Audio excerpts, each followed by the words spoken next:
శ్రీమాత్రే నమ. జయ గురు దత్తాత్రేయ నమ. ఈ వీడియోలో మనం మే 1వ తారీఖు నుంచి 15వ తారీఖు మధ్యలో కర్కాటక రాశి వారికి జరగబోయే పక్ష ఫలితాలు పరిశీలిద్దాం. కర్కాటక రాశి వారికి ఈ పక్షమంతా కూడా ఒక అద్భుతమైనటువంటి విజయయోగం లాంటిది ఏర్పడింది. దశమ స్థానం అందే దిగ్బలుడై ఉన్నటువంటి రవి, ఆ రవి డిపాజిటర్ అయినటువంటి కుజుడు రాశి అందే సంచారం ఒక విధంగా ఈ కర్కాటక రాశి వారికి యోగకారకుడైనటువంటి కుజుడు ఎప్పుడైతే రాశిలో ప్రవేశించాడో ఇక వీరి యొక్క విజయ యాత్ర ప్రారంభమైనట్టే.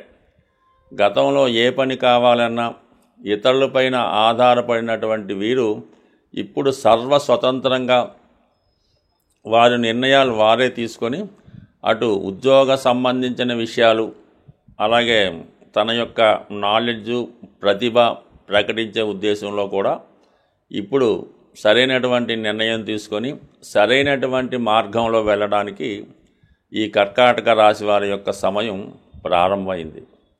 అంటే గతంలో ఎలా ఉంటుందంటే కర్కాటక రాశి వారి మీద ఎవరో ఒకరు పెత్తనం చేస్తూ వీరిని ఎందుకు పనికిరాని వాడికి ఎందుకు వస్తూ వాళ్ళని ఆధీనంలో పెట్టుకుంటారు. వీడు ఏదైనా ఒక పరీక్ష రాద్దాం అనుకున్నా, ఒక పోటీకి వెళ్దాం అనుకున్నా, ఇప్పుడు వద్దు నువ్వు తర్వాత వెళ్దు కానీ అనవసరంగా ఫెయిల్ అవ్వడం ఎందుకు, మనీ వేస్టు అని నిరుత్సాహపరుస్తూ జాతకుని ఎదగనివ్వకుండా చేయడం జరుగుతూ ఉంటుంది. ఒక పరిధిలో బంధించినట్టు ఉంటుంది అన్నమాట. కానీ ఇప్పుడు ఆ బంధం నుంచి బయటపడడం జరిగింది. స్వతంత్రంగా మీరు తీసుకునే నిర్ణయాలు మీ విజయానికి కారణం అవుతాయి.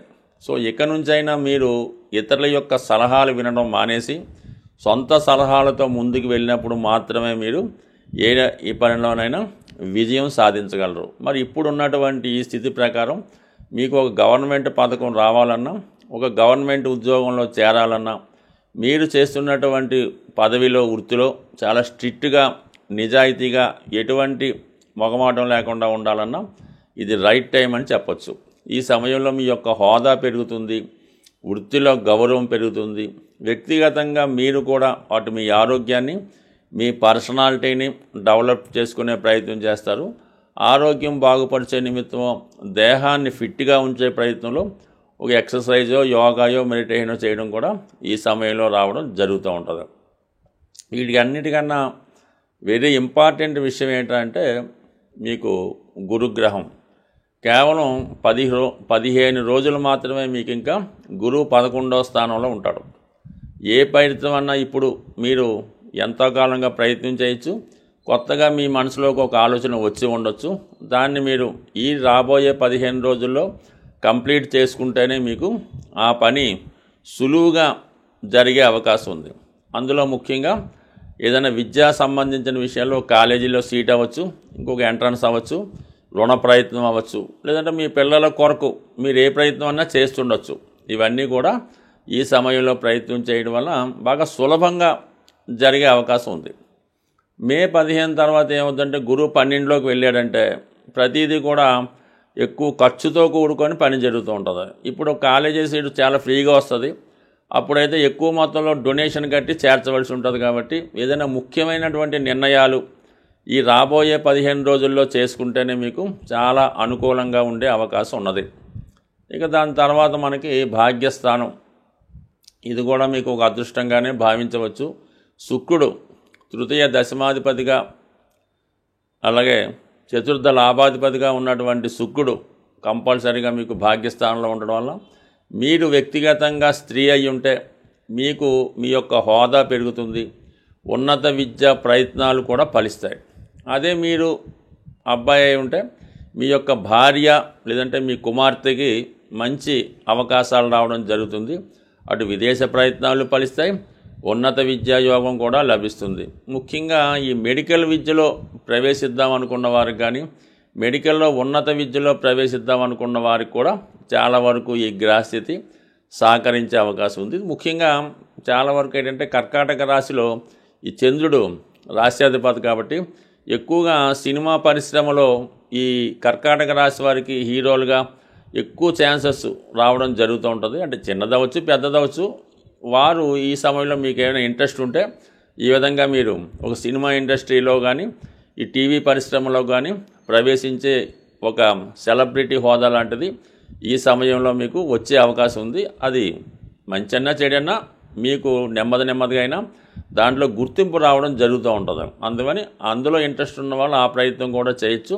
సరే, ఉన్నత విద్య కొరకు విదేశ ప్రయత్నాలు కూడా ఈ సమయంలో చాలా వరకు సక్సెస్ అయ్యే అవకాశం ఉంది కాబట్టి, బట్ ఏదైనా రాబోయే 15 రోజుల్లో ప్రయత్నం చేస్తే ఏది కూడా డబ్బుతో కొనకుండా ప్రయత్నం ద్వారా రావచ్చు. 15 దాటిన తర్వాత ప్రయత్నం అయితే ఫలిస్తుంది, కానీ డబ్బుతో కూడుకొని ఉంటుంది కాబట్టి కొద్దిగా తొందరపడి స్వభావసిద్ధంగా మీకు ఉన్నటువంటి ఆలస్యాన్ని పోస్ట్పోన్ మెంటాలిటీ తగ్గించి తొందరగా ప్రయత్నం చేస్తే మీ పని కూడా సక్సెస్ అయ్యే అవకాశం ఉంటుంది. సాధారణంగా మనం ఇప్పుడు రాసులు, గ్రహాలు, నక్షత్రాల ఆధారంగా ఈ గోచార ఫలితాలు మాత్రమే చెప్పడం జరుగుతుంది 12 రాశుల వారికి కూడా. అంటే ఒకే రాశిలో కొన్ని కోట్ల మంది ఉండడం జరుగుతూ ఉంటుంది. అందరికీ ఒకేలాగన్నది ఎప్పుడూ కూడా ఉండదు.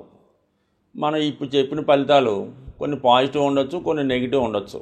అయితే ఏంటంటే మీ యొక్క జన్మ జాతకంలో ఆ జన్మ పత్రికలో మీకు ఏదైతే రాసి పెట్టి ఉందో అది మాత్రమే గోచార రీత్యా ఆ ఫలితాన్ని మీరు అనుభవించేలాగా ఈ గ్రహాలు చేయడం జరుగుతూ ఉంటుంది.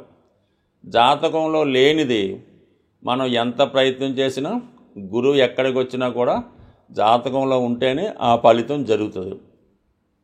ముఖ్యంగా సంతానం, వివాహం ఈ రెండు కూడా పూర్వజన్మ సుకృతం బట్టి, పూర్వజన్మ ఫలితం బట్టి ఆధారపడి ఉంటుంది. అందువలన గురువు 5లోకి వచ్చాడంటే సంతానం కలుగుతుంది, మీరు చెప్పారు కలగలేదు.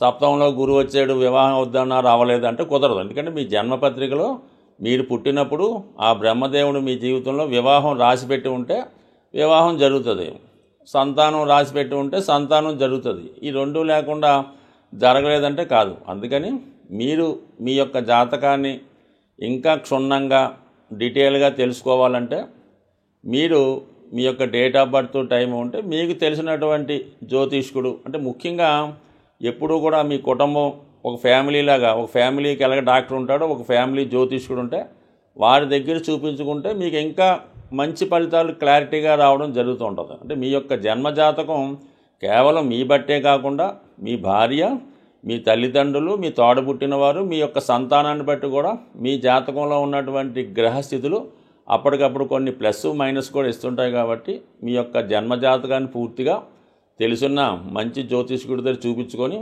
ఆ విధంగా మీరు ఫలితాలను తెలుసుకుంటే మీ జీవితంలో ఉన్నటువంటి సమస్యలు పరిష్కారం అయ్యే అవకాశం ఉన్నది.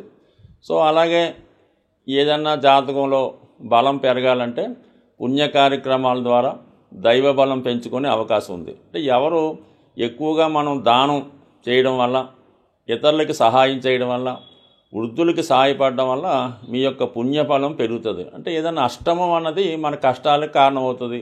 మనం చేసే ధర్మాల ద్వారా, డొనేషన్స్ ద్వారా కంపల్సరీగా మీ యొక్క అదృష్టం పెరుగుతూ ఉంటుంది. ధర్మం అది చేసేటప్పుడు కూడా అది ఊరిగా పెద్దగా మనం ఈ పేరు చెప్పుకొని పబ్లిక్గా ఇంత దానం చేసాం, ఈ పలానా గుడిలో ఒకసారి ఏం చేస్తుంటారంటే ఏదో ఫ్యాన్ ఒకటి వేస్తుంటారు, దానిపైన పలానా వాడు ధర్మం అని రాస్తారు, అంటే డొనేషన్ అని రాస్తారు. అలా చేయడం వల్ల ఇంకా ఎక్కువ పాపం కలిగే అవకాశం ఉంది. భగవంతుడు మనకి ఇచ్చాడు, భగవంతుడే మన ద్వారా చేయించుకుంటాడు, కానీ మనం భగవంతుడికి ఇవ్వడం అనేది ఎక్కడన్నా హాస్యాస్పదం. కాబట్టి అటువంటి ప్రయత్నాలు చేయకుండా సాధ్యమైనంత వరకు మీ యొక్క తాహతను బట్టి, మీ యొక్క స్థాయిని బట్టి కూడా ధర్మం చేయవలసి ఉంటుంది. లేనివాడు ₹1 ధర్మం చేసినా అది అతడి ఖాతాలో ధర్మ ఫలితం కలుగుతుంది. అయితే ఉన్నవాడు వాడి స్థాయిని బట్టి వాడు కూడా ₹1 చేస్తే వాడికి పెద్దగా ఫలితం రాదు, దానివల్ల ఉపయోగం కూడా లేదు. కాబట్టి ఏదన్నా ఒక పని చేసినప్పుడు అది అవతల వాడికి ఉపయోగం ఉండాలి, అది మీ యొక్క స్థాయికి తగ్గట్టుగా ఉండడం జరుగుతుంది. అందుకే మొత్తం మీద ఎక్కువ ధర్మ కార్యక్రమాలు చేయడం వల్ల కంప్లీట్గా మీ యొక్క దోషాలు పరిహారం అవుతాయి. అలాగే మూగజీవులకు కూడా సాధ్యమైనంత వరకు సేవ చేయడం అన్నది మంచిది. స్వస్తి.